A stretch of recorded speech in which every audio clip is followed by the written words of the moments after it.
Daymare by Fredric Brown. Chapter 1.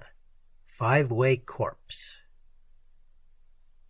It started out like a simple case of murder. That was bad enough in itself, because it was the first murder during the 5 years Caquer had been lieutenant of police in Sector 3 of Callisto. Sector 3 was proud of that record, or had been, until the record became a dead duck. But before the thing was over, nobody would have been happier than Caquer if it had stayed a simple case of murder without cosmic repercussions. Events began to happen when Caquer's buzzer made him look up at the visa-screen. There he saw the image of Bar Maxon, Regent of Sector 3. "Morning, Regent," Caquer said pleasantly. "Nice speech you made last night on the—" Maxon cut him short. "Thanks, Caquer," he said. "You know Willem Deem?" "The book and reel shop proprietor? Yes, slightly." "He's dead," announced Maxon. "It seems to be murder. You better go there." His image clicked off the screen before Caquer could ask any questions. But the questions could wait anyway. He was already on his feet and buckling on his short sword. Murder on Callisto? It did not seem possible, but if it had really happened, he should get there quickly, very quickly, if he was to have time for a look at the body before they took it to the incinerator. On Callisto, bodies are never held for more than an hour after death because of the Hylra spores, which, in minute quantity, are always present in the thinnish atmosphere. They are harmless, of course, to live tissue, but they tremendously accelerate the rate of putrefaction in dead animal matter of any sort. Dr. Skidder, the medico-in-chief, was coming out the front door of the book and reel shop when Lieutenant Caquer arrived there, breathless. The medico jerked a thumb back over his shoulder. "Better hurry if you want to look," he said to Caquer. "They're taking it out the back way, but I've examined." Caquer ran on past him and caught the white-uniformed utility men at the back door of the shop. "Hi, boys, let me take a look," Caquer cried as he peeled back the sheet that covered the thing on the stretcher. It made him feel a bit sickish, but there was not any doubt of the identity of the corpse or the cause of death. He had hoped against hope that it would turn out to have been an accidental death after all, but the skull had been cleaved down to the eyebrows, a blow struck by a strong man with a heavy sword. "Better let us hurry, Lieutenant. It's almost an hour since they found him." Caquer's nose confirmed it, and he put the sheet back quickly and let the utility men go on to their gleaming white truck parked just outside the door. He walked back into the shop thoughtfully and looked around. Everything seemed in order. The long shelves of cellular-wrapped merchandise were neat and orderly, the row of booths along the other side, some equipped with an enlarger for book customers, and the others with projectors for those who were interested in the microfilms, were all empty and undisturbed. A little crowd of curious persons was gathered outside the door, but Brager, one of the policemen, was keeping them out of the shop. "Hey, Brager," said Caquer, and the patrolman came in and closed the door behind him. "Yes, Lieutenant." "Know anything about this? Who found him, and when, and so on?" "I did, almost an hour ago. I was walking by on my beat when I heard the shot." Caquer looked at him blankly.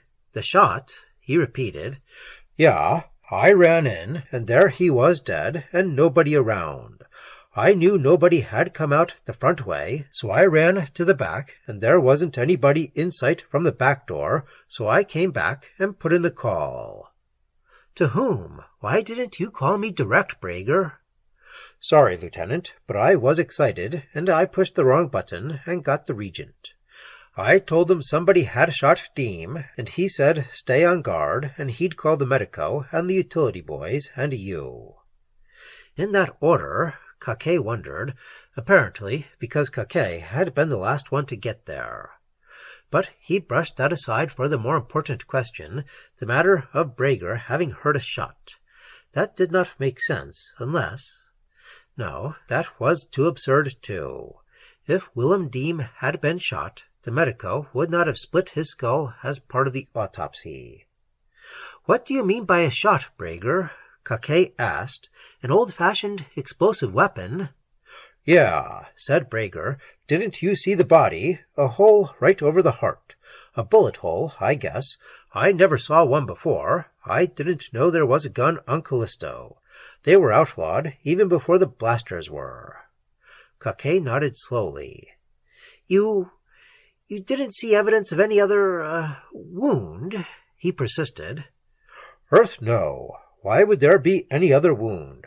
A hole through a man's heart's enough to kill him, isn't it?" "Where did Dr. Skinner go when he left here?" Caquer inquired. "Did he say?" "Yeah, he said you would be wanting his report, so he'd go back to his office and wait till you came around or called him. What do you want me to do, Lieutenant?" Caquer thought a moment. "Go next door and use the visiphone there, Brager. I'll get busy on this one." Caquer at last told the policeman, "Get 3 more men, and the 4 of you canvass this block and question everyone." "You mean whether they saw anybody run out the back way, and if they heard the shot, and that sort of thing?" asked Brager. "Yes. Also, anything they may know about Deem, or who might have had a reason to shoot him." Brager saluted and left. Caquer got Dr. Skinner on the visiphone. "Hello, Doctor," he said. "Let's have it." "Nothing but what met the eye, Rod. Blaster, of course. Close range." Lieutenant Rod Caquer steadied himself. "Say that again, medico." "What's the matter?" asked Skinner. "Never seen a blaster death before? Guess you wouldn't have at that, Rod. You're too young. But 50 years ago, when I was a student, we got them once in a while." "Just how did it kill him?" Dr. Skinner looked surprised. "Oh, you didn't catch up with the clearance men, then. I thought you'd seen it. Left shoulder, burned all the skin and flesh off, and charred the bone. Actual death was from shock. The blast didn't hit a vital area. Not that the burn wouldn't have been fatal anyway, in all probability, but the shock made it instantaneous." Dreams are like this, Caquer told himself. In dreams, things happen without meaning anything, he thought, but I'm not dreaming. This is real. "Any other wounds, or marks on the body?" he asked slowly. "None. I'd suggest, Rod, you concentrate on a search for that blaster. Search all of Sector 3, if you have to. You know what a blaster looks like, don't you?" "I've seen pictures," said Caquer. "Do they make a noise, medico? I've never seen one fired." Dr. Skinner shook his head. "There's a flash and a hissing sound, but no report." "It couldn't be mistaken for a gunshot." The doctor stared at him. "You mean an explosive gun? Of course not. Just a faint tss. One couldn't hear it more than 10 feet away." When Lieutenant Caquer had clicked off the visiphone, he sat down and closed his eyes to concentrate. Somehow he had to make sense out of 3 conflicting sets of observations: his own, the patrolman's, and the medico's. Brager had been the first one to see the body, and he said there was a hole over the heart, and that there were no other wounds. He had heard the report of a shot. Caquer thought, suppose Brager is lying. It still doesn't make sense, because according to Dr. Skinner, there was no bullet hole, but a blaster wound. Skinner had seen the body after Brager had. Someone could, theoretically at least, have used a blaster in the interim on a man already dead, but that did not explain the head wound, nor the fact that the medico had not seen the bullet hole. Someone could, theoretically at least, have struck the skull with the sword between the time Skinner had made the autopsy and the time he, Rod Caquer, had seen the body, but that didn't explain why he hadn't seen the charred shoulder when he lifted the sheet from the body on the stretcher. He might have missed seeing a bullet hole, but he would not, and he could not, have missed seeing a shoulder in the condition Dr. Skinner described it. Around and around it went, until at last it dawned on him that there was only one explanation possible. The medico-in-chief was lying for whatever mad reason. That meant, of course, that he, Rod Caquer, had overlooked the bullet hole Brager had seen. But that was possible. But Skitter's story could not be true. Skitter himself, at the time of the autopsy, could have inflicted the wound in the head, and he could have lied about the shoulder wound. Why, unless the man was mad, he would have done either of those things, Caquer could not imagine, but it was the only way he could reconcile all the factors. But by now the body had been disposed of. It would be his word against Dr. Skitter's. But wait, the utility men, 2 of them, would have seen the corpse when they put it on the stretcher. Quickly, Caquer stood up in front of the visiphone and obtained a connection with utility headquarters. The 2 clearance men who took a body from shop 9364 less than an hour ago, have they reported back yet? He asked. Just a minute, Lieutenant. Yes, one of them was through for the day and went on home. The other one is here. Put him on. Rod Caquer recognized the man who stepped into the screen. It was one of the 2 utility men who had asked him to hurry. Yes, Lieutenant, said the man. You helped put the body on the stretcher. Of course. What would you say was the cause of death? The man in white looked out of the screen incredulously. Are you kidding me, Lieutenant? He grinned. Even a moron could see what was wrong with that stiff. Caquer frowned. Nevertheless, there are conflicting statements. I want your opinion. Opinion? When a man has his head cut off, what 2 opinions can there be, Lieutenant? Caquer forced himself to speak calmly. Will the man who went with you confirm that? Of course, Earth's oceans. We had to put it on the stretcher in 2 pieces, both of us for the body, and then Walter picked up the head and put it on next to the trunk. The killing was done with a disintegrator beam, wasn't it? You've talked it over with the other man, said Caquer. There was no difference of opinion between you about the, details. Matter of fact, there was. That was why I asked you if it was a disintegrator. After we'd cremated it, he'd tried to tell me the cut was a ragged one, like somebody'd taken several blows with an axe or something, but it was clean. Did you notice evidence of a blow struck at the top of the skull?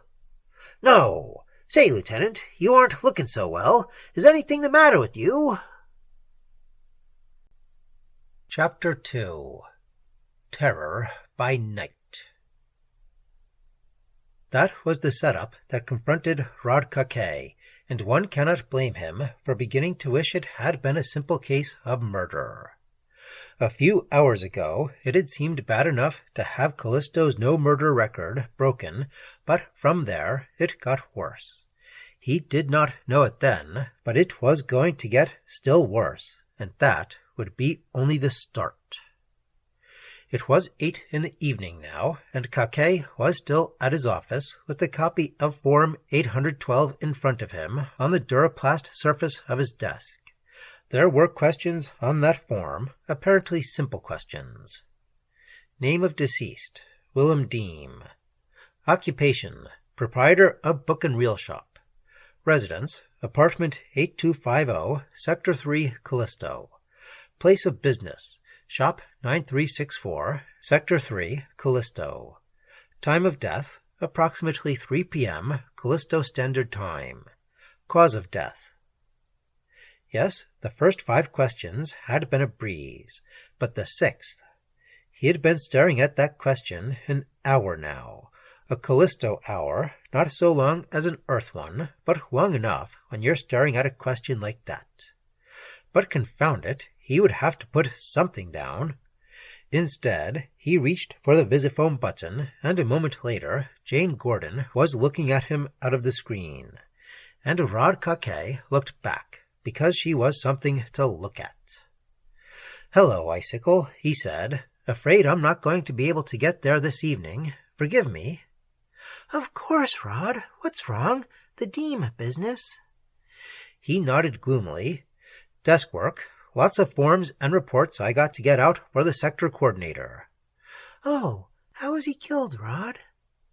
Rule 65, he said with a smile, forbids giving details of any unsolved crime to a civilian. Bother Rule 65. Dad knew Willem Deem well, and he's been a guest here often. Mr. Deem was practically a friend of ours. Practically? Caquer asked. Then I take it you didn't like him, Icicle? Well, I guess I didn't. He was interesting to listen to, but he was a sarcastic little beast, Rod. I think he had a perverted sense of humor. How was he killed? If I tell you, will you promise not to ask any more questions? Caquer asked. Her eyes lighted eagerly. Of course. He was shot, said Caquer, with an explosive-type gun and a blaster. Someone split his skull with the sword, chopped off his head with an axe, and with the disintegrator beam. Then, after he was on the utility stretcher, someone stuck his head back on, because it wasn't off when I saw him, and plugged up the bullet hole, and— Rod, stop driveling, cut in the girl. If you don't want to tell me, all right. Rod grinned. Don't get mad. Say, how's your father? Lots better. He's asleep now, and definitely on the upgrade. I think he'll be back at the university by next week. Rod, you look tired. When do those forms have to be in? 24 hours after the crime, but— But nothing. Come on over here right now. You can make out those old forms in the morning. She smiled at him, and Caquer weakened. All right, Jane, he said, but I'm going by patrol quarters on the way. Had some men canvassing the block the crime was committed in, and I want their report. But the report, which he found waiting for him, was not illuminating. The canvass had been thorough, but it had failed to elicit any information of value. No one had been seen to leave or enter the Deem shop prior to Brager's arrival, and none of Deem's neighbors knew of any enemies he might have. No one had heard a shot. Rod Caquer grunted and stuffed the reports into his pocket.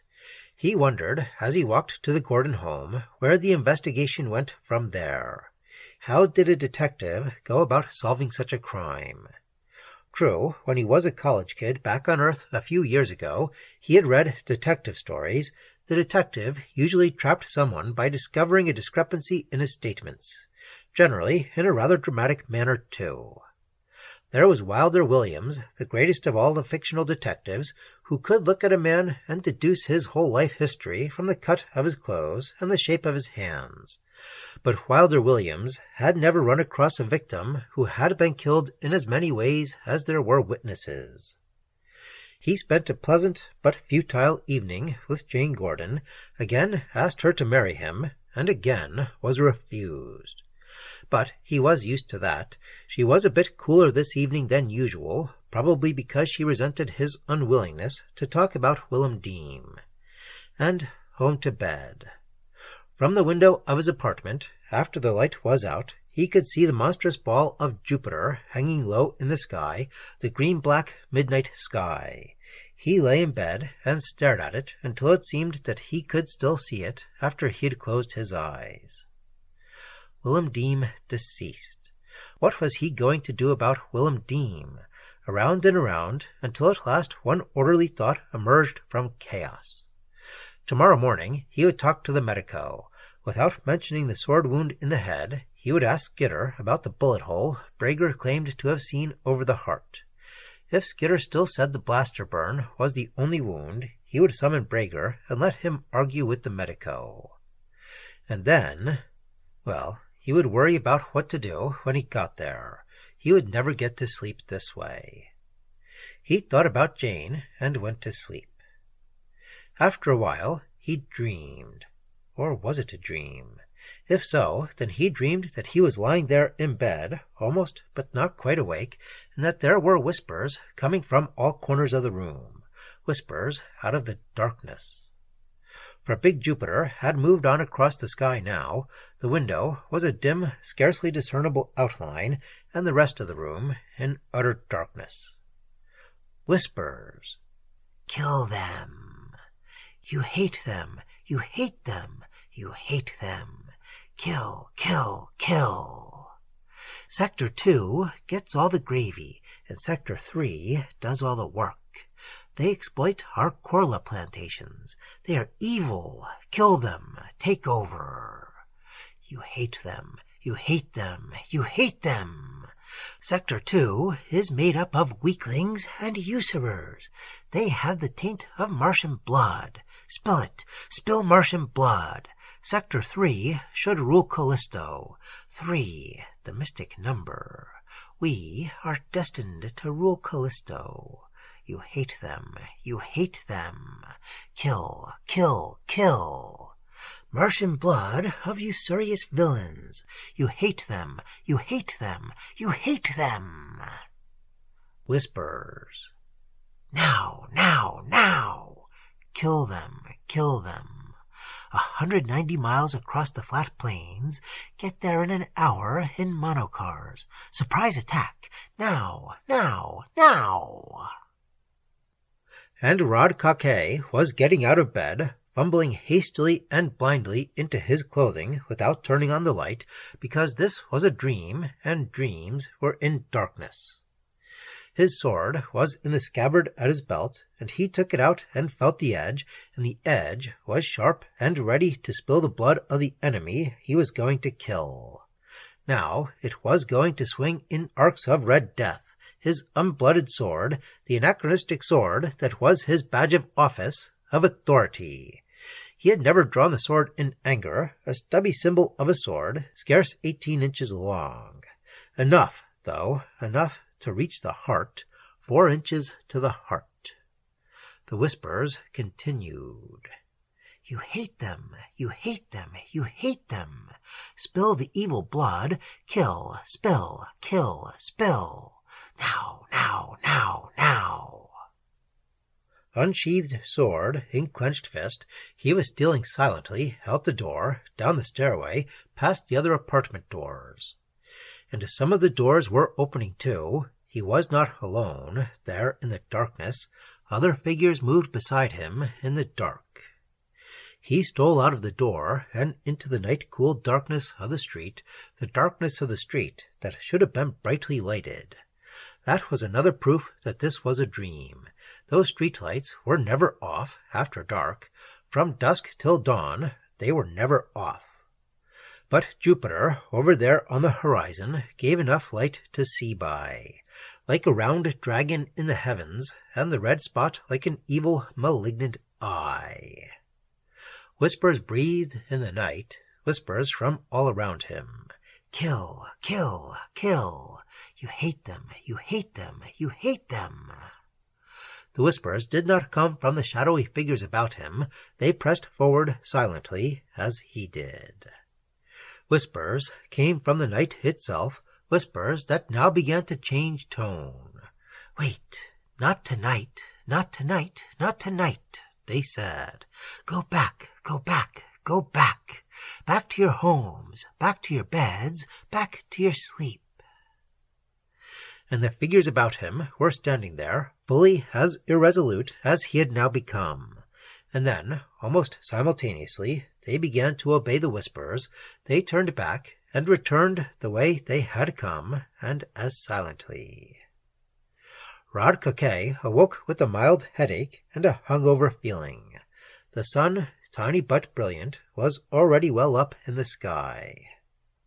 His clock showed him that he was a bit later than usual, but he took time to lie there for a few minutes, just the same, remembering that screwy dream he'd had. Dreams were like that. You had to think about them right away when you woke up, before you were really fully awake, or you forgot them completely. A silly sort of dream it had been, a mad, purposeless dream, a touch of atavism, perhaps. A throwback to the days when peoples had been at each other's throats half the time, back to the days of wars and hatreds and struggle for supremacy. This was before the Solar Council, meeting first on one inhabited planet and then another, had brought order by arbitration, and then union. And now war was a thing of the past. The inhabitable portion of the solar system, Earth, Venus, Mars, and 2 of the moons of Jupiter, were all under one government. But back in the old bloody days, people must have felt as he had felt in that atavistic dream. Back in the days when Earth, united by the discovery of space travel, had subjugated Mars, the only other planet already inhabited by an intelligent race, and then had spread colonies wherever man could get a foothold. Certain of those colonies had wanted independence, and next, supremacy. The bloody centuries, those times were called now. Getting out of bed to dress, he saw something that puzzled and dismayed him. His clothing was not neatly folded over the back of the chair beside the bed as he had left it. Instead, it was strewn about the floor as though he had undressed hastily and carelessly in the dark. "Earth!" he thought. "Did I sleepwalk last night? Did I actually get out of bed and go out into the street when I dreamed that I did, when those whispers told me to?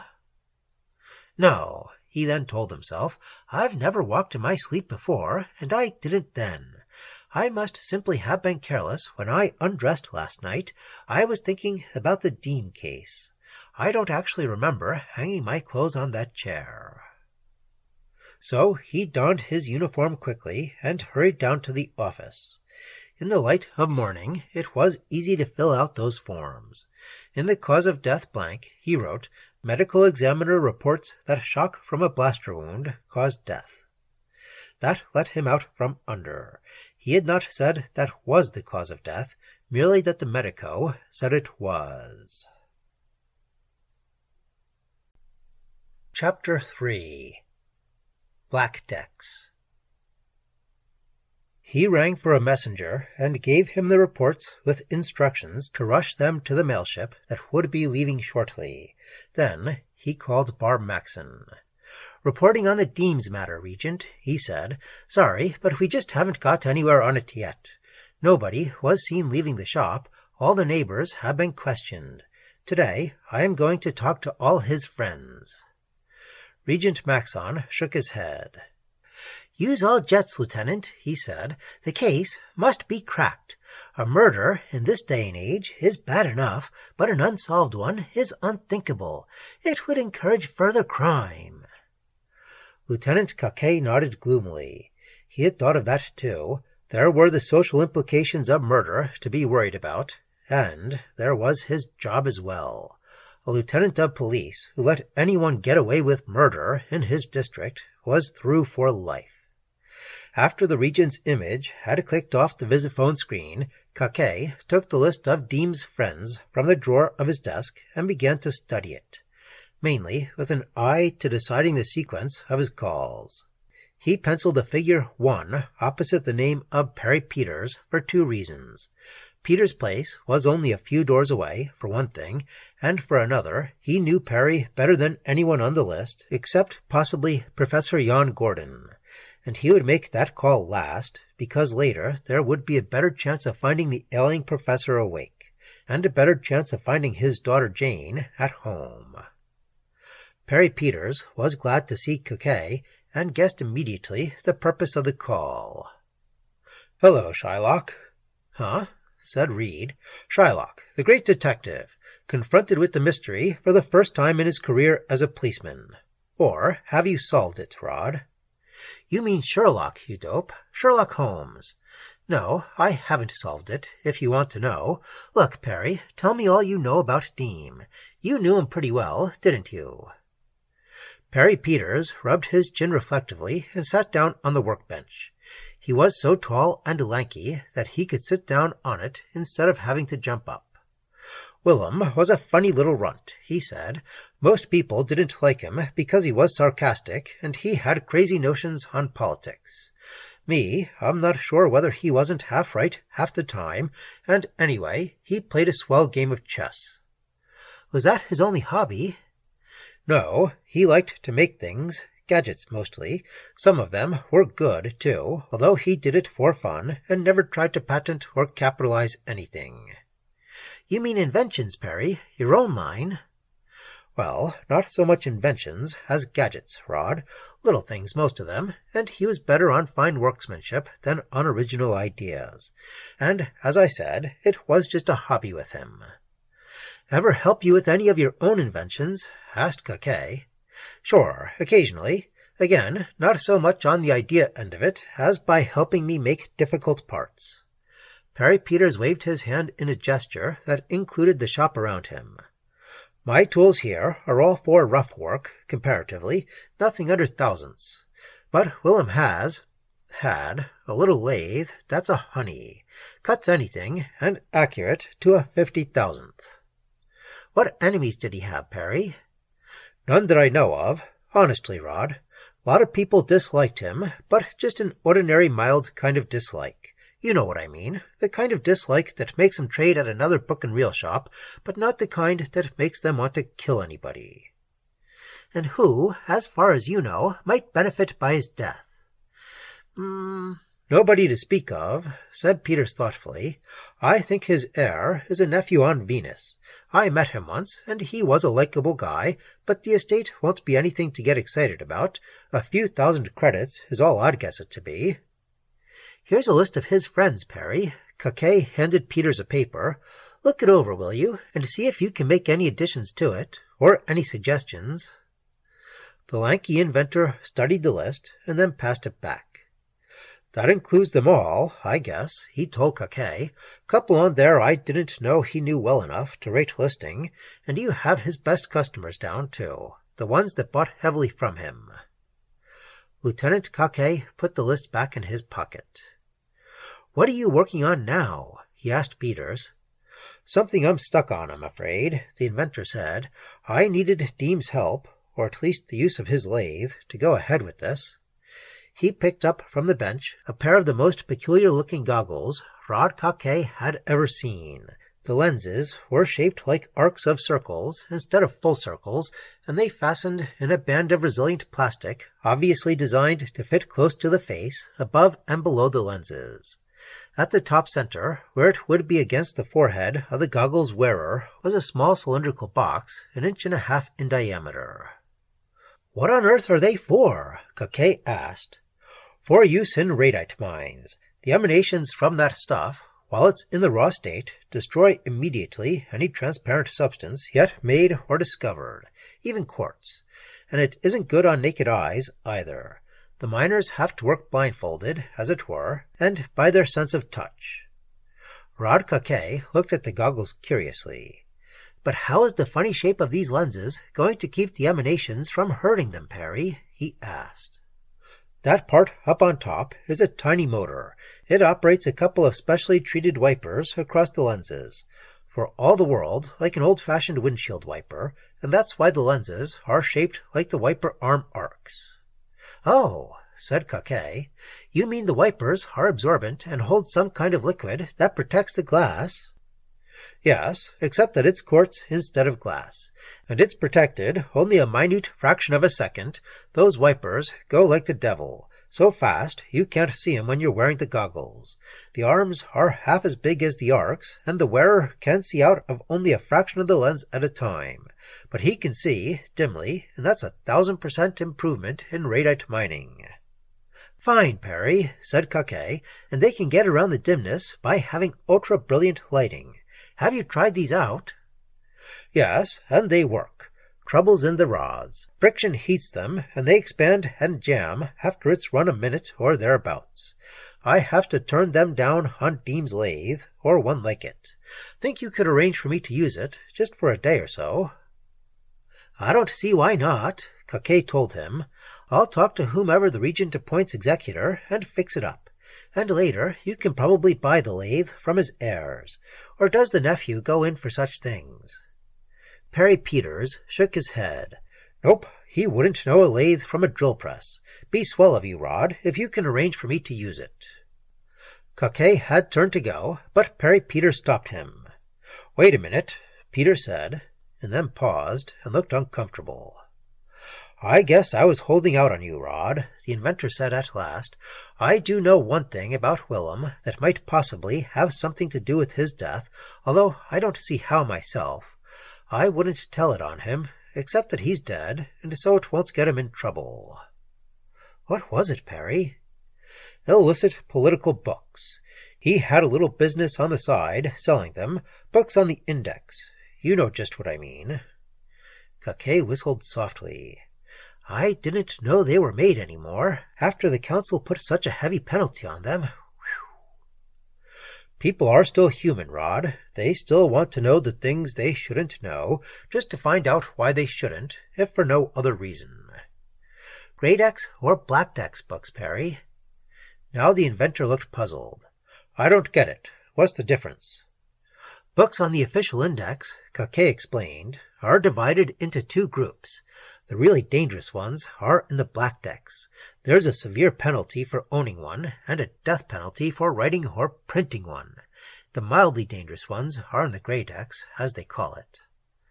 I wouldn't know which Willem peddled. Well, off the record, I read a couple Willem lent me once, and I thought they were pretty dull stuff. Unorthodox political theories. That would be Greydex. Lieutenant Caquer looked relieved. Theoretical stuff is all Greydex. The Blackdex books are the ones with dangerous practical information. Such as, the inventor was staring intently at Caquer. Instructions how to make outlawed things, explained Caquer, like lethite, for instance. Lethite is a poison gas that's tremendously dangerous. A few pounds of it could wipe out a city, so the council outlawed its manufacture, and any book telling people how to make it for themselves would go on the Blackdex. Some nitwit might get hold of a book like that and wipe out his whole hometown. But why would anyone? He might be warped mentally and have a grudge, explained Caquer, or he might want to use it on a lesser scale for criminal reason. Or, by Earth, he might be the head of a government with designs on neighboring states. Knowledge of a thing like that might upset the peace of the solar system. Perry Peters nodded thoughtfully. I get your point, he said. Well, I still don't see what it could have to do with the murder, but I thought I'd tell you about Willem's sideline. You'll probably want to check over his stock before whoever takes over the shop reopens. We shall, said Caquer. Thanks a lot, Perry. If you don't mind, I'll use your phone to get that search started right away. If there are any Blackdex books there, we'll take care of them, all right. When he got his secretary on the screen, she looked both frightened and relieved at seeing him. Mr. Caquer, she said, I've been trying to reach you. Something awful's happened. Another death. Murder again, gasped Caquer. Nobody knows what it was, said the secretary. 12 people saw him jump out of a window only 20 feet up, and in this gravity that couldn't have killed him, but he was dead when they got there, and 4 of them that saw him knew him. It was... Well, for Earth's sake, who? I don't... Lieutenant Caquer, they said, all 4 of them, that it was Willem Deem. Chapter 4 Rule of Thumb. With a nightmarish feeling of unreality, Lieutenant Rod Caquer peered down over the shoulder of the medico-in-chief at the body that already lay on the stretcher of the utility men, who stood by impatiently. "You better hurry, Doc," one of them said. "He won't last much longer, and it takes us 5 minutes to get there." Dr. Skidder nodded impatiently without looking up and went on with his examination. "Not a mark, Rod," he said. "Not a sign of poison, not a sign of anything. He's just dead." "The fall couldn't have caused it." "There isn't even a bruise from the fall. Only verdict I can give is heart failure. Okay, boys, you can take it away." "You through too, Lieutenant?" "I'm through," said Caquer. "Go ahead. Skidder, which one of them was Willem Deem?" The medico's eyes followed the white-sheeted burden of the utility men as they carried it toward the truck, and he shrugged helplessly. "Lieutenant, I guess that's your pigeon," he said. "All I can do is certify the cause of death." "It just doesn't make sense," Caquer wailed. "Sector 3 City isn't so big that he could have had a double living here without people knowing about it. But one of them had to be a double. Off the record, which looked to you like the original?" Dr. Skidder shook his head grimly. Willem Dean had a peculiarly shaped wart on his nose, he said. So did both of his corpses, Rod, and neither one was artificial or make-up. I'll stake my professional reputation on that. But come on back to the office with me, and I'll tell you which one of them is the real Willem Dean. Huh? How? His thumbprint's on file at the tax department, like everybody's is, and it's part of routine to fingerprint a corpse on Callisto because it has to be destroyed so quickly. You have thumbprints of both corpses? Inquired Caquer. Of course. Took them before you reached the scene, both times. I have the one for the other corpse, back in my office. Tell you what, you pick up the print on file at the tax office and meet me there. Caquer sighed with relief as he agreed. At least one point would be cleared up, which corpse was which. And in that comparatively blissful state of mind he remained until half an hour later, when he and Dr. Skidder compared the 3 prints, the one Rod Caquer had secured from the tax office, and one from each of the corpses. They were identical, all 3 of them. Said Caquer, "You're sure you didn't get mixed up on those prints, Dr. Skidder?" How could I? I took only one copy from each body, Rod. If I had shuffled them just now, while we were looking at them, the results would be the same. All 3 prints are alike. But they can't be. Skidder shrugged. I think we should lay this before the Regent direct, he said. I'll call him and arrange an audience, okay? Half an hour later, he was giving the whole story to Regent Bar Maxon, with Dr. Skidder corroborating the main points. The expression on Regent Maxon's face made Lieutenant Rod Caquer glad, very glad, that he had that corroboration. You agree, Maxon asked, that this should be taken up with the sector coordinator and that a special investigator should be sent here to take over? A bit reluctantly, Caquer nodded. I hate to admit that I am incompetent, Regent, or that I seem to be, Caquer said, but this isn't an ordinary crime. Whatever goes on, it's way over my head, and there may be something even more sinister than murder behind it. You're right, Lieutenant. I'll see that a qualified man leaves headquarters today, and he'll get in touch with you. Regent, Caquer asked, has any machine or process ever been invented that will, duplicate a human body with or without the mind being carried over? Maxon seemed puzzled by the question. You think Dean might have been playing around with something that bit him? No, to my knowledge, a discovery like that has never been approached. Nobody has ever duplicated, except by constructive imitation, even an inanimate object. You haven't heard of such a thing, have you, Skidder? No, said the medical examiner. I don't think even your friend Perry Peters could do that, Rod. From Regent Maxon's office, Caquer went to Deem's shop. Brager was in charge there, and Brager helped him search the place thoroughly. It was a long and laborious task, because each book and reel had to be examined minutely. The printers of illicit books, Caquer knew, were clever at disguising their product. Usually, forbidden books bore the cover and title page, and often the opening chapters of some popular work of fiction, and the projection reels were similarly disguised. Jupiter-lighted darkness was falling outside when they finished, but Rod Caquer knew they had done a thorough job. There wasn't an indexed book anywhere in the shop, and every reel had been run off on the projector. Other men at Rod Caquer's orders had been searching Deem's apartment with equal thoroughness. He phoned there and got a report, completely negative. Not so much as a Venusian pamphlet, said the man in charge at the apartment, with what Caquer thought was a touch of regret in his voice. Did you come across a lathe, a small one for delicate work? Rod asked. No, we didn't see anything like that. One room's turned into a workshop, but there's no lathe in it. Is it important? Caquer grunted noncommittally.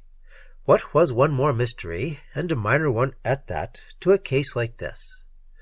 Well, Lieutenant, Brager said when the screen had gone blank. "What do we do now?"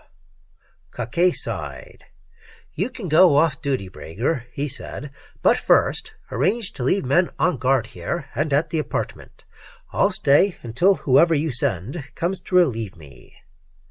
When Brager had left, Caquer sank wearily into the nearest chair.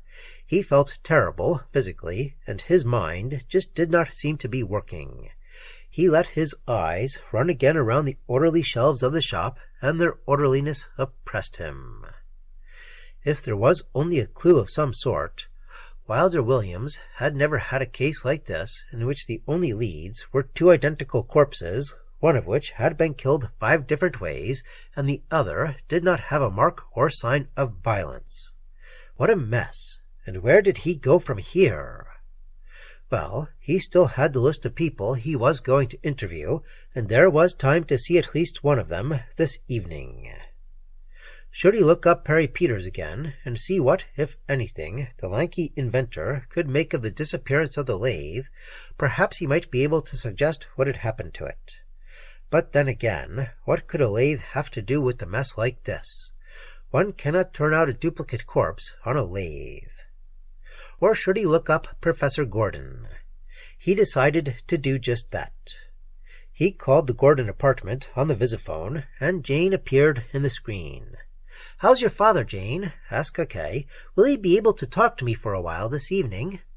"Oh, yes," said the girl. "He's feeling much better and thinks he'll go back to his classes tomorrow. But get here early if you're coming, Rod. You look terrible. What's the matter with you?" "Nothing, except I feel goofy. But I'm all right, I guess." "You have a gaunt, starved look. When did you last eat?" Caquer's eyes widened. "Earth! I forgot all about eating. I slept late and didn't even have breakfast." Jane Gordon laughed. "You dope. Well, hurry around, and I'll have something ready for you when you get here." But nothing. How soon can you start?" A minute after he had clicked off the visiphone, Lieutenant Caquer went to answer a knock on the shuttered door of the shop. He opened it. "Hello, Reese," he said. "Did Brager send you?" The policeman nodded. "He said I was to stay here in case." "In case what?" "Routine guard duty, that's all," explained Caquer. "Say, I've been stuck here all afternoon. Anything going on?" "A little excitement. We've been pulling in soapbox orators off and on all day. Screwballs. There's an epidemic of them." "The devil, you say? What are they hepped about?" "Sector 2, for some reason I can't make out. They're trying to incite people to get mad at Sector 2 and do something about it. The arguments they use are plain nutty." Something stirred uneasily in Rod Caquer's memory, but he could not quite remember what it was. Sector 2. Who'd been telling him things about Sector 2 recently? Usury, unfairness, tainted blood, something silly. Although, of course, a lot of people over there did have Martian blood in them. "How many of the orators were arrested?" he asked. "We got 7. 2 more slipped away from us, but we'll pick them up if they start spouting again."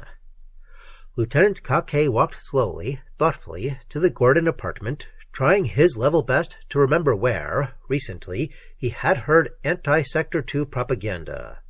There must be something back of the simultaneous appearance of 9 soapbox radicals, all preaching the same doctrine. A sub-rosa political organization, but none such had existed for almost a century now.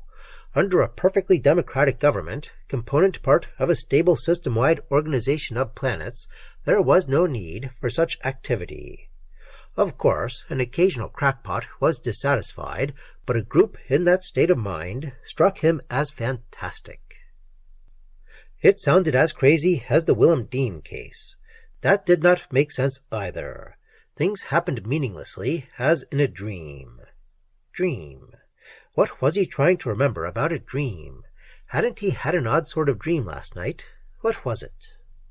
But, as dreams usually do, it eluded his conscious mind.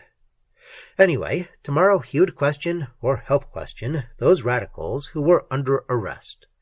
put men on the job of tracing them back, and undoubtedly a common background somewhere, a tie-up, would be found. It could not be accidental that they should all pop up on the same day. It was screwy, just as screwy as the two inexplicable corpses of the book and reel shop proprietor. Maybe because the cases were both screwy, his mind tended to couple the two sets of events. But taken together, they were no more digestible than taken separately. They made even less sense. Confound it, why hadn't he taken that post on Ganymede when it was offered to him? Ganymede was a nice orderly moon. Persons there did not get murdered twice on consecutive days. But Jane Gordon did not live on Ganymede. She lived right here in Sector 3, and he was on his way to see her. And everything was wonderful, except that he felt so tired he could not think straight, and Jane Gordon insisted on looking on him as a brother instead of a suitor, and he was probably going to lose his job. He would be the laughingstock of Callisto if the special investigator from headquarters found some simple explanation of things that he had overlooked. Chapter 5 Nine-Man Morris. Jane Gordon, looking more beautiful than he had ever seen her, met him at the door. She was smiling, but the smile changed to a look of concern as he stepped into light. "Rod," she exclaimed, "you do look ill, really ill. What have you been doing to yourself besides forgetting to eat?" Rod Caquer managed a grin. "Chasing vicious circles up blind alleys, Icicle. May I use your visiphone?" "Of course. I've some food ready for you. I'll put it on the table while you're calling. Dad's taking a nap. He said to wake him when you got here, but I'll hold off until you're fed." She hurried out to the kitchen. Caquer almost fell into the chair before the visiscreen and called the police station. The red, beefy face of Borgeson, the night lieutenant, flashed into view. "Hi, Borg," said Caquer. "Listen, about those 7 screwballs you picked up, have you—" "9," Borgeson interrupted.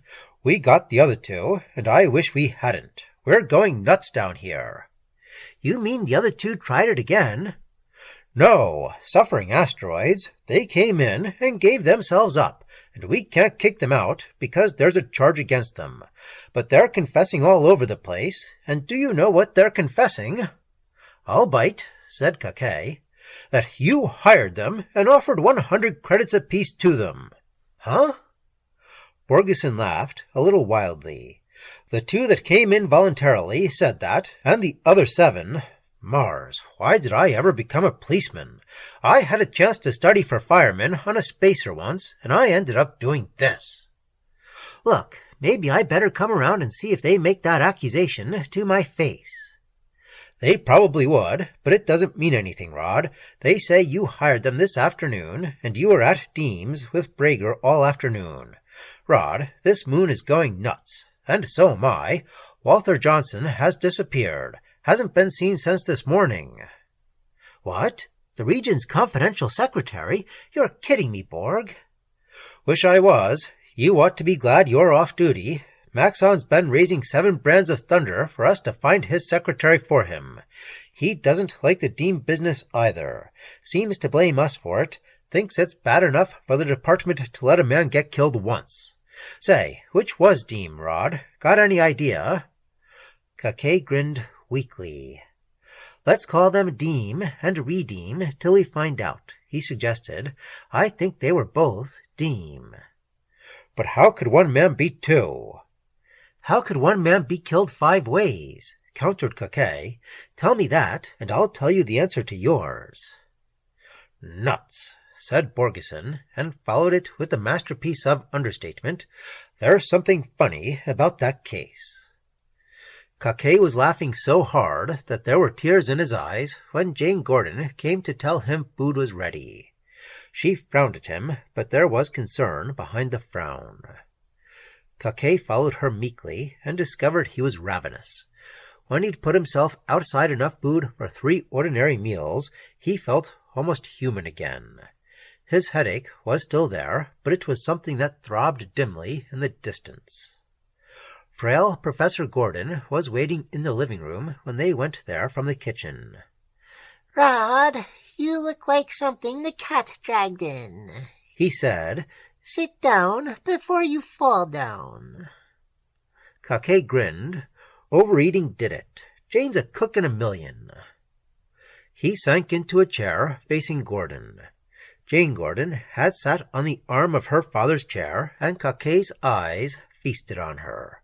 How could a girl with lips as soft and kissable as hers insist on regarding marriage only as an academic subject? How could a girl with... "I don't see offhand how it could be a cause of his death, Rod, but Willem Dean rented out political books," said Gordon. "There's no harm in my telling that, since the poor chap is dead." Almost the same words, Caquer remembered, that Perry Peters had used in telling him the same thing. Caquer nodded. "We've searched his shop and his apartment and haven't found any, Professor," he said. "You wouldn't know, of course, what kind—" Professor Gordon smiled. "I'm afraid I would, Rod. Off the record, and I take it you haven't a recorder on our conversation, I've read quite a few of them." "You?" There was frank surprise in Caquer's voice. "Never underestimate the curiosity of an educator, my boy. I fear the reading of Blackdex books is a more prevalent vice among the instructors in universities than among any other class. Oh, I know it's wrong to encourage the trade, but the reading of such books can't possibly harm a balanced, judicious mind." "And father certainly has a balanced, judicious mind, Rod," said Jane, a bit defiantly. "Only, darn him, he wouldn't let me read those books." Caquer grinned at her. The professor's use of the word Blackdex had reassured him. Renting Blackdex books was only a misdemeanor, after all. "Ever read any Blackdex books, Rod?" the professor asked. Caquer shook his head. "Then you've probably never heard of hypnotism. Some of the circumstances in the Dean case... Well, I've wondered whether hypnotism might have been used." "I'm afraid I don't even know what it is, Professor." The frail little man sighed. "That's because you've never read illicit books, Rod," said Gordon. "Hypnotism is the control of one mind by another, and it reached a pretty high state of development before it was outlawed. You've never heard of the Caprellian Order or the Vargas Wheel." Caquer shook his head. "The history of the subject is in Blackdex books, in several of them," said the professor. "The actual methods, and how a Vargas wheel is constructed, would be Blackdex, high on the roster of lawlessness. Of course, I haven't read that, but I have read the history. A man by the name of Mesmer, way back in the 18th century, was one of the first practitioners, if not the discoverer, of hypnotism. At any rate, he put it on a more or less scientific basis. By the 20th century, quite a bit had been learned about it, and it became extensively used in medicine.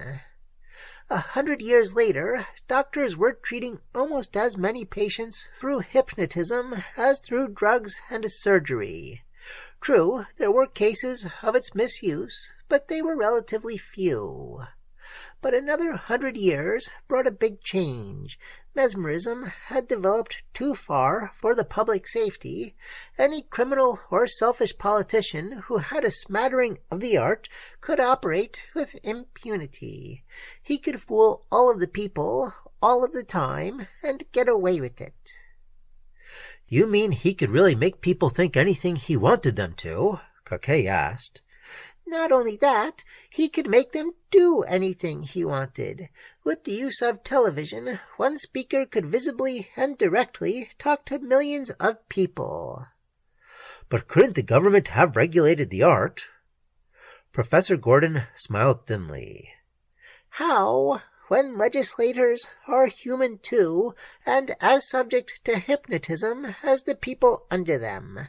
And then, to complicate things almost hopelessly, came the invention of the Vargas wheel. It had been known, back as far as the 19th century, that an arrangement of moving mirrors could throw anyone who watched it into a state of hypnotic submission, and thought transmission had been experimented with in the 21st century.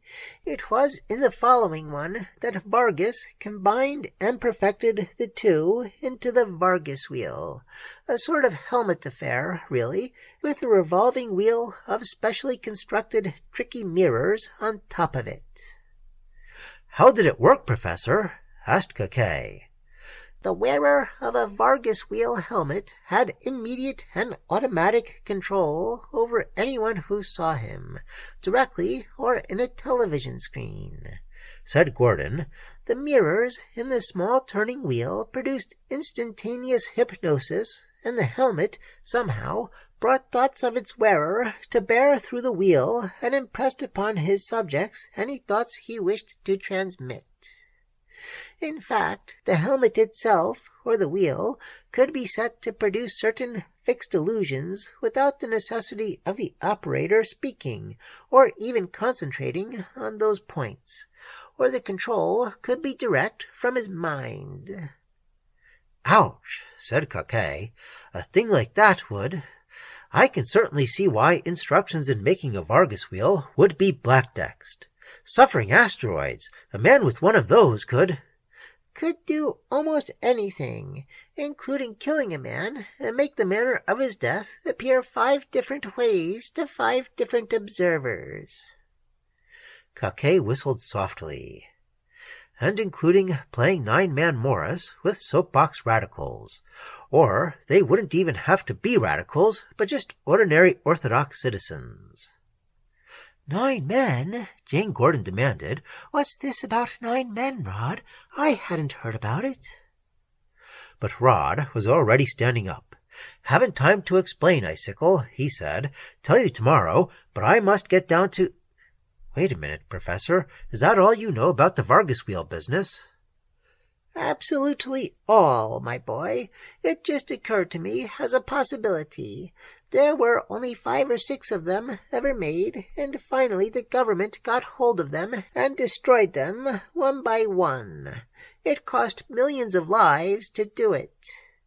When they finally got everything cleaned up, colonization of the planets was starting, and an international council had been started with control over all governments. They decided that the whole field of hypnotism was too dangerous, and they made it a forbidden subject. It took quite a few centuries to wipe out all knowledge of it, but they succeeded. The proof is that you'd never heard of it." "But what about the beneficial aspects of it?" Jane Gordon asked. "Were they lost?" "Of course," said her father. "But the science of medicine had progressed so far by that time that it wasn't too much of a loss. Today, the medicos can cure by physical treatment anything that hypnotism could handle." Caquer, who had halted at the door, now turned back. "Professor, do you think it possible that someone could have rented a Blackdex books from Deem and learned all those secrets?" he inquired. Professor Gordon shrugged. "It's possible," he said. "Deem might have handled occasional Blackdex books, but he knew better than try to sell or rent any to me, so I wouldn't have heard of it." At the station, Lieutenant Caquer found Lieutenant Borgeson on the verge of apoplexy. He looked at Caquer. "You!" he said, and then plaintively, "The world's gone nuts. Listen, Brager discovered Willem Dean, didn't he, at 10 o'clock yesterday morning, and stayed there on guard while Skidder and you and the clearance men were there?" "Yes, why?" asked Caquer. Borgeson's expression showed how much he was upset by developments. "Nothing," Not a thing, except that Brager was in the emergency hospital yesterday morning from 9 until after 11, getting a sprained ankle treated. He couldn't have been at Deems. 7 doctors and attendants and nurses swear up and down he was in the hospital at that time. Caquer frowned. He was limping today when he helped me search Deems' shop, he said. What does Brager say? He says he was there, at Deems, and discovered Deems' body. We just happened to find out otherwise, accidentally, if it is otherwise. Rod, I'm going nuts. To think I had a chance to be a fireman on a spacer and took this damn job. Have you learned anything new? Maybe, but first I want to ask you, Borg, about these 9 nitwits you picked up. Has anybody tried to identify... Them, interrupted Borgeson. I let them go. Caquer stared at the beefy face of the night lieutenant in utter amazement. Let them go? He repeated. You couldn't, legally. Man, they'd been charged. Without a trial, you couldn't turn them loose. Nuts, I did, and I'll take the responsibility for it. Look, Rod, they were right, weren't they? What? Sure, people ought to be waked up about what's going on over in Sector 2. Those phonies over there need taking down a peg, and we're the only ones to do it. This ought to be headquarters for Callisto, right here. Why, listen, Rod, a united Callisto could take over Ganymede. Borg, was there anything over the televis tonight? Anybody make a speech you listened to? Sure. Didn't you hear it? Our friend Skidder... Must have been while you were walking here, because all the televis turned on automatically. It was a general. And was anything specific suggested, Borg, about Sector 2 and Ganymede and that sort of thing? Sure. General meeting tomorrow morning at 10 in the square. We're all supposed to go. I'll see you there, won't I? Yeah, said Lieutenant Caquer. I'm afraid you will. I gotta go, Borg. Chapter 6. Too Familiar Face. Rod Caquer knew what was wrong now. Almost the last thing he wanted to do was stay around the station listening to Borgeson talking under the influence of what seemed to be a Vargas wheel. Nothing else, nothing less, could have made Police Lieutenant Borgeson talk as he had just talked. Professor Gordon's guess was getting righter every minute. Nothing else could have brought about such results. Caquer walked on blindly through the Jupiter-lighted night, past the building in which his own apartment was. He did not want to go there either.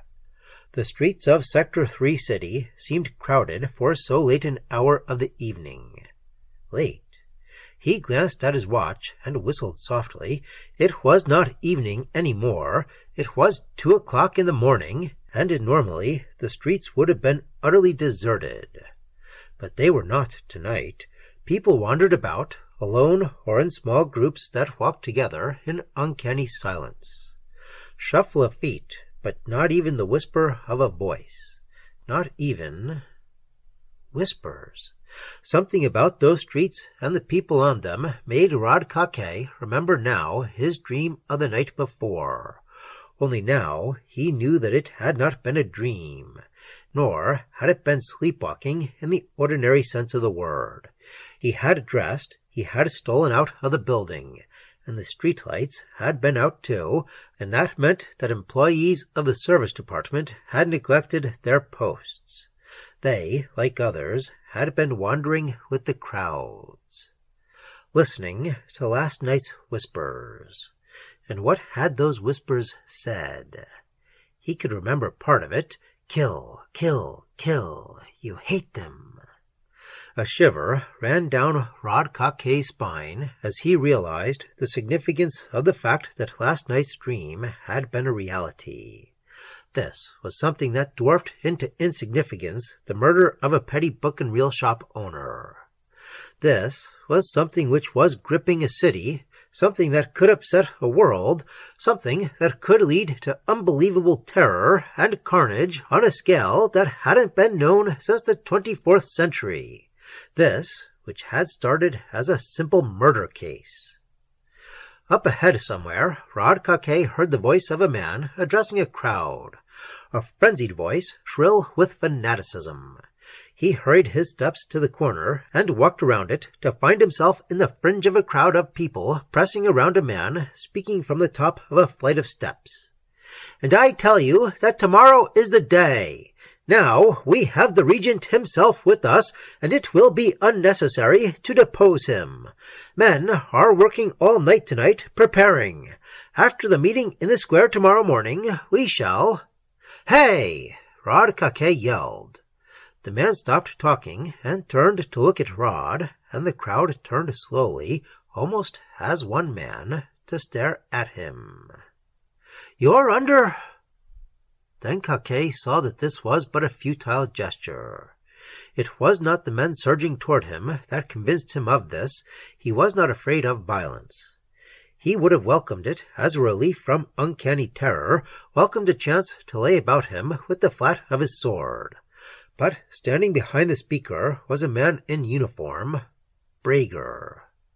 And Caquer remembered then that Borgeson, now in charge at the station, was on the other side. How could he arrest the speaker when Borgeson, now in charge, would refuse to book him? And what good would it do to start a riot and cause injury to innocent people acting not under their own volition, but under the insidious influence Professor Gordon had described to him? Hand on his sword, he backed away. No one followed. Like automatons, they turned back to the speaker, who resumed his harangue as though never interrupted. Policeman Brager had not moved, had not even looked in the direction of his superior officer. He alone, of all those there, had not turned at Caquer's challenge. Lieutenant Caquer hurried on in the direction he had been going when he had heard the speaker. That way would take him back downtown. He would find a place open where he could use a visiphone and call the sector coordinator. This was an emergency. And surely the scope of whoever had the Vargas wheel had not yet extended beyond the boundaries of Sector 3. He found an all-night restaurant, open but deserted. The lights on, but no waiters on duty, no cashier behind the counter. He stepped into the visiphone booth and pushed the button for a long-distance operator. She flashed into sight on the screen almost at once. "Sector Coordinator, Callisto City," Caquer said, "and rush it." "Sorry, sir. Out-of-town service suspended by order of the Controller of Utilities for the duration." "Duration of what?" "We are not permitted to give out information." Caquer gritted his teeth. Well, there was someone who might be able to help him. He forced his voice to remain calm. "Give me Professor Gordon, University Apartments," he told the operator. "Yes, sir." But the screen stayed dark, although the little red button that indicated the buzzer was operating flashed on and off for minutes. "There is no answer, sir." Probably Gordon and his daughter were asleep, too soundly asleep to hear the buzzer. For a moment, Caquer considered rushing over there, but it was on the other side of town, and of what help could they be? None, and Professor Gordon was a frail old man and ill. No, he would have to... Again he pushed a button of the visiphone, and a moment later was talking to the man in charge of the ship hangar. "Get out that little speed job of the police department," snapped Caquer. "Have it ready, and I'll be there in a few minutes." "Sorry, Lieutenant," came the curt reply.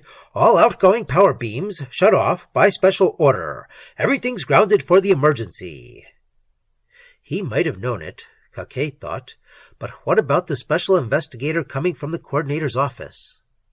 "Are incoming ships still permitted to land?" he inquired. "Permitted to land, but not to leave again without special order," answered the voice. "Thanks," Caquer said. He clicked off the screen and went out into the dawn outside. There was a chance, then, the special investigator might be able to help. But he, Rod Caquer, would have to intercept him, tell him the story and its implications before he could fall with the others under the influence of the Vargas wheel. Caquer strode rapidly toward the terminal. Maybe his ship had already landed, and the damage had been done. Again, he passed a knot of people gathered about a frenzied speaker. Almost everyone must be under the influence by this time. But why had he been spared? Why was not he, too, under the evil influence? True, he must have been on the street on the way to the police station at the time Skitter had been on the air, but that didn't explain everything. All of these people could not have seen and heard that visicast. Some of them must have been asleep already at that hour. Also, he, Rod Caquer, had been affected the night before, the night of the Whispers. He must have been under the influence of the wheel at the time he investigated the murderers. Why, then, was he freed now? Was he the only one, or were there others who had escaped, who were sane and their normal selves? If not, if he was the only one, why was he free? Or was he free? Could it be that what he was doing right now was under direction, was part of some plan? But no use to think that way and go mad. He would have to carry on the best he could and hope that things with him were what they seemed to be. Then he broke into a run, for ahead was the open area of the terminal, and a small spaceship, silver in the dawn, was settling down to land. A small official speedster, it must be the special investigator. He ran around the check-in building, through the gate in the wire fence, and toward the ship, which was already down. The door opened. A small, wiry man stepped out and closed the door behind him. He saw Caquer and smiled. "You're Caquer," he asked pleasantly. "Coordinator's office sent me to investigate a case you fellows are troubled with. My name—" Lieutenant Rod Caquer was staring with horrified fascination at the little man's well-known features, the all-too-familiar wart on the side of the little man's nose, listening for the announcement he knew this man was going to make. "Is Willem Deem. Shall we go to your office?" Chapter 7. Wheels Within the Wheel. Too much can happen to any man. Lieutenant Rod Caquer, Lieutenant of Police of Sector 3, Callisto, had experienced more than his share. How can you investigate the murder of a man who has been killed twice? How should a policeman act when the victim shows up, alive and happy, to help you solve the case? Not even when you know he is not there really, or if he is not what your eyes tell you he is, and is not saying what your ears hear. There is a point beyond which the human mind can no longer function sanely, and when they reach and pass that point, different people react in different ways. Rod Caquer's reaction was a sudden, blind red anger, directed, for lack of a better object, at the special investigator, if he was the special investigator, and not a hypnotic phantasm which wasn't there at all.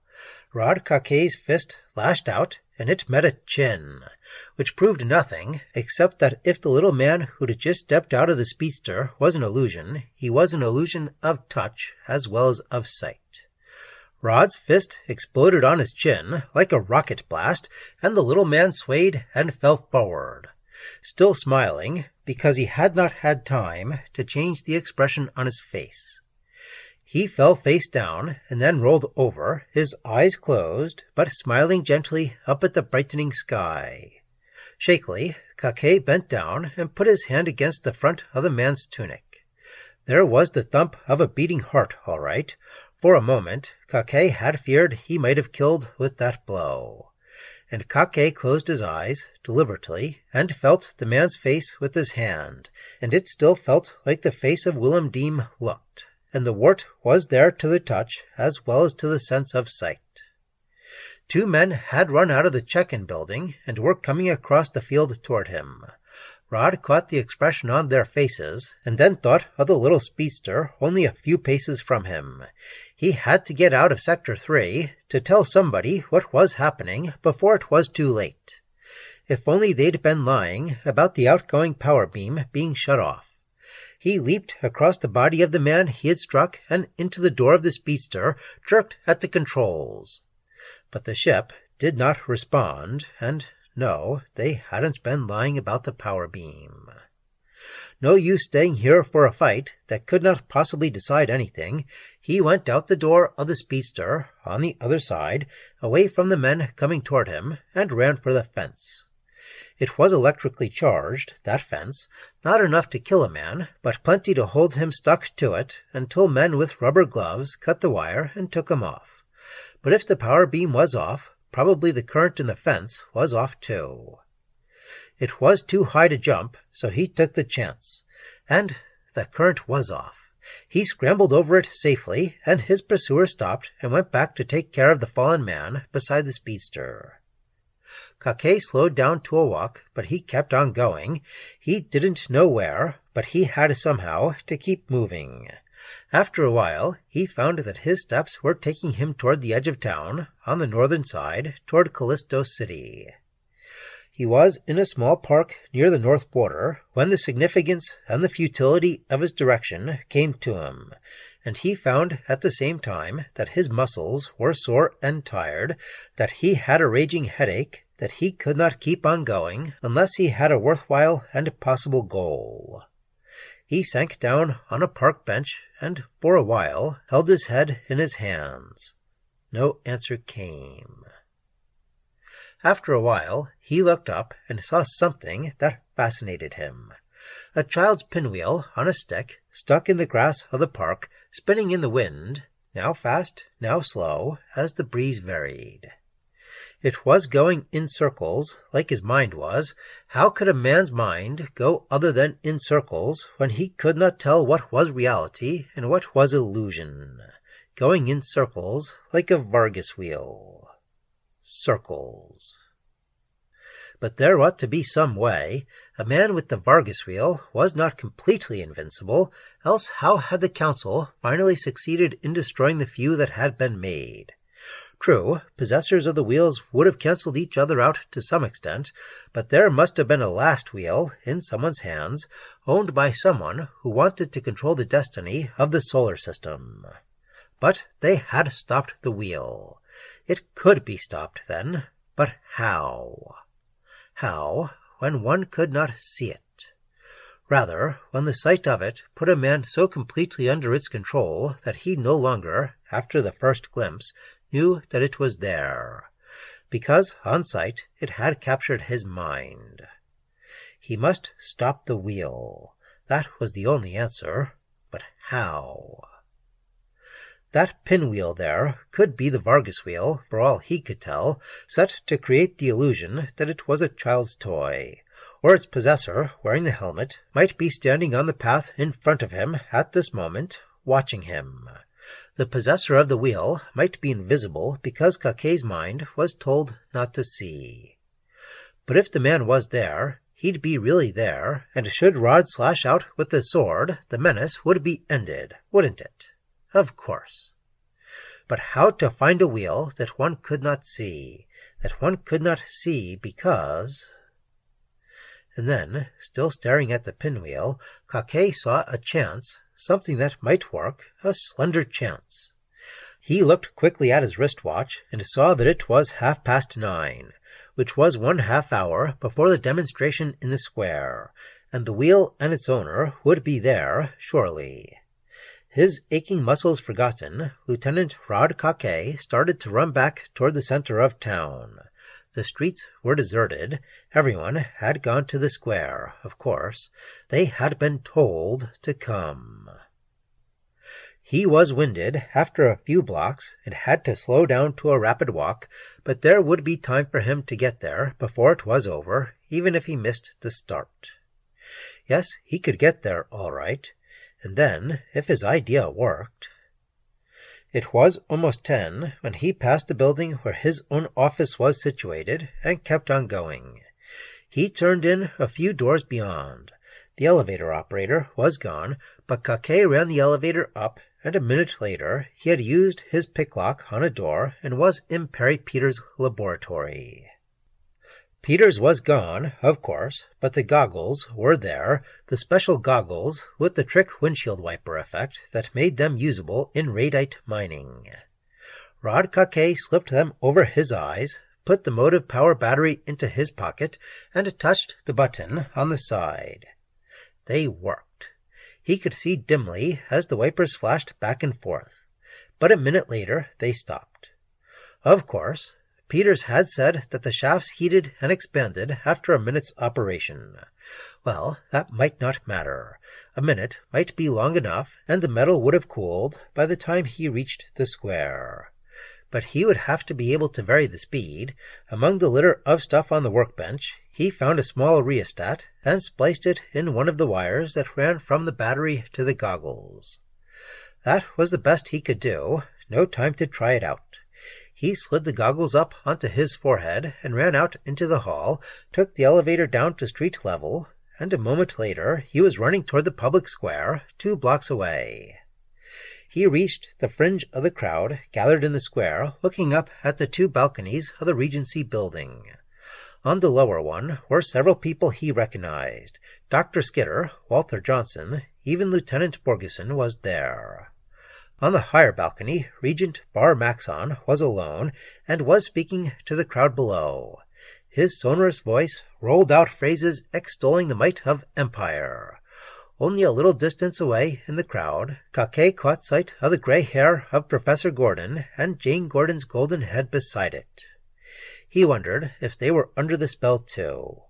Of course they were deluded also, or they would not be there.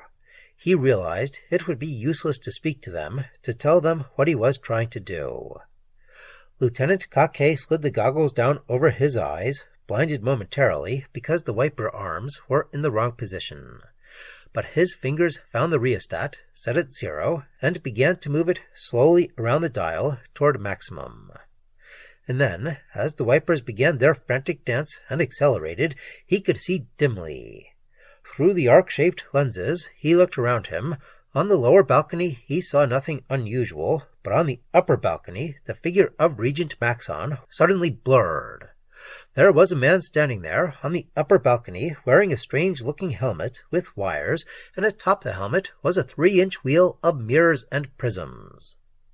A wheel that stood still because of the stroboscopic effect of the mechanized goggles. For an instant, the speed of those wiper arms was synchronized with the spinning of the wheel, so that each successive glimpse of the wheel showed it in the same position. And to Caquer's eyes, the wheel stood still, and he could see it. Then the goggles jammed. But he did not need them any more now. He knew that Bar Maxon, or whoever stood up there on the balcony, was the wearer of the wheel. Silently, and attracting as little attention as possible, Caquer sprinted around the fringe of the crowd and reached the side door of the Regency building. There was a guard on duty there. "Sorry, sir, but no one's allowed." Then he tried to duck, too late. The flat of Police Lieutenant Rod Caquer's short sword thudded against his head. The inside of the building seemed deserted. Caquer ran up the 3 flights of stairs that would take him to the level of the higher balcony and down the hall toward the balcony door. He burst through it, and Regent Maxon turned. Maxon now no longer wore the helmet on his head. Caquer had lost the goggles. But whether he could see it or not, Caquer knew the helmet and the wheel were still in place and working, and that this was his one chance. Maxon turned and saw Lieutenant Caquer's face and his drawn sword. Then, abruptly, Maxon's figure vanished. It seemed to Caquer, although he knew that it was not, that the figure before him was that of Jane Gordon. Jane, looking at him pleadingly, and spoke in melting tones. "Rod, don't!" she began to say, but it was not Jane. He knew. A thought, in self-preservation, had been directed at him by the manipulator of the Vargas wheel. Caquer raised his sword, and he brought it down hard. Glass shattered, and there was the ring of metal on metal as his sword cut through and split the helmet. Of course, it was not Jane now, just a dead man lying there with blood oozing out of the split in a strange and complicated but utterly shattered helmet.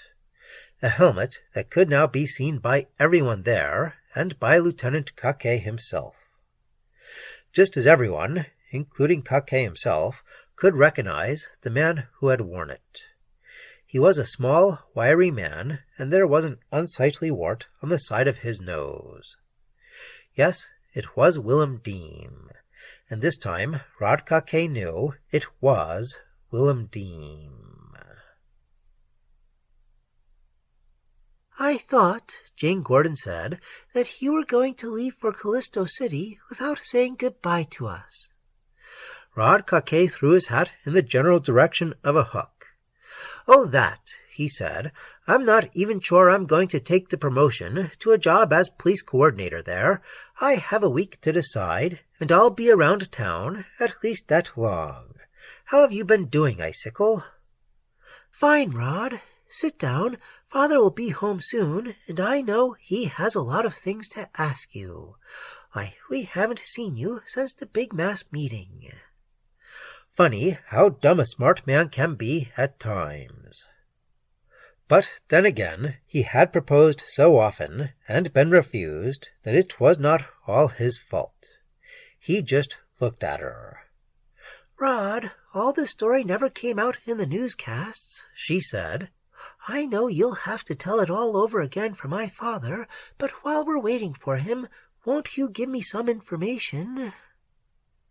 Rod grinned. "Nothing to it, really, Icicle," he said. "Willem Deem got hold of a Blackdex book and found out how to make a Vargas wheel. So he made one, and it gave him ideas. His first idea was to kill Bar Maxon and take over as regent, setting the helmet so he would appear to be Maxon. He put Maxon's body in his own shop and then had a lot of fun with his own murder. He had a warped sense of humor and got a kick out of chasing us in circles." "But just how did he do all the rest?" asked the girl. "He was there as Brager and pretended to discover his own body. He gave one description of the method of death and caused Skidder and me and the clearancemen to see the body of Maxon each a different way. No wonder we nearly went nuts." "But Brager remembered being there, too," she objected. "Brager was in the hospital at the time, but Deem saw him afterward and impressed on his mind the memory pattern of having discovered Deem's body," explained Caquer. "So naturally, Brager thought he had been there. Then he killed Maxon's confidential secretary because, being so close to the regent, the secretary must have suspected something was wrong, even though he couldn't guess what. That was the second corpse of Willem Deem, who was beginning to enjoy himself in earnest when he pulled that on us. And of course he never sent to Callisto City for a special investigator at all. He just had fun with me by making me seem to meet one and having the guy turn out to be Willem Dean again. I nearly did go nuts then, I guess." "But why, Rod, weren't you as deep in as the others? I mean, on the business of conquering Callisto and all of that," she inquired. "You were free of that part of the hypnosis." Caquer shrugged. "Maybe it was because I missed Skidder's talk on the televiz," he suggested. "Of course, it wasn't Skidder at all. It was Deem in another guise and wearing the helmet. And maybe he deliberately left me out because he was having a psychopathic kind of fun out of my trying to investigate the murders of 2 Willem Deems. It's hard to figure. Perhaps I was slightly cracked from the strain, and it might have been that for that reason I was partially resistant to the group hypnosis." "You think he really intended to try to rule all of Callisto, Rod?" asked the girl. "We'll never know for sure just how far he wanted or expected to go later. At first, he was just experimenting with the powers of hypnosis through the wheel. That first night, he sent people out of their houses into the streets and then sent them back and made them forget it. Just a test, undoubtedly." Caquer paused and frowned thoughtfully. "He was undoubtedly psychopathic, though, and we don't dare even guess what all his plans were," he continued. "You understand how the goggles worked to neutralize the wheel, don't you, Icicle?" I think so. That was brilliant, Rod. It's like when you take a moving picture of a turning wheel, isn't it? If the camera synchronizes with the turning of the wheel so that each successive picture shows it after a complete revolution, then it looks like it's standing still when you show the movie. Caquer nodded. That's it exactly, he said. Just luck I had access to those goggles, though. For a second, I could see a man wearing a helmet up there on the balcony, but that was all I had to know. But Rod, when you rushed out on the balcony, you didn't have the goggles on anymore. Couldn't he have stopped you by hypnosis? Well, he didn't. I guess there wasn't time for him to take over control of me. He did flash an illusion at me. It wasn't either Barmaxon or Willem Deem I saw standing there at the last minute. It was you, Jane. I? Yep, you. I guess he knew I'm in love with you, and that's the first thing flashed into his mind, that I wouldn't dare use the sword if I thought it was you standing there. But it wasn't you, in spite of the evidence of my eyes, so I swung it. He shuddered slightly, remembering the willpower he had needed to bring that sword down.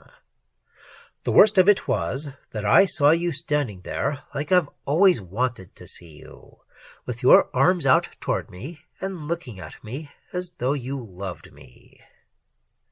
Like this, Rod? And this time he was not too dumb to get the idea.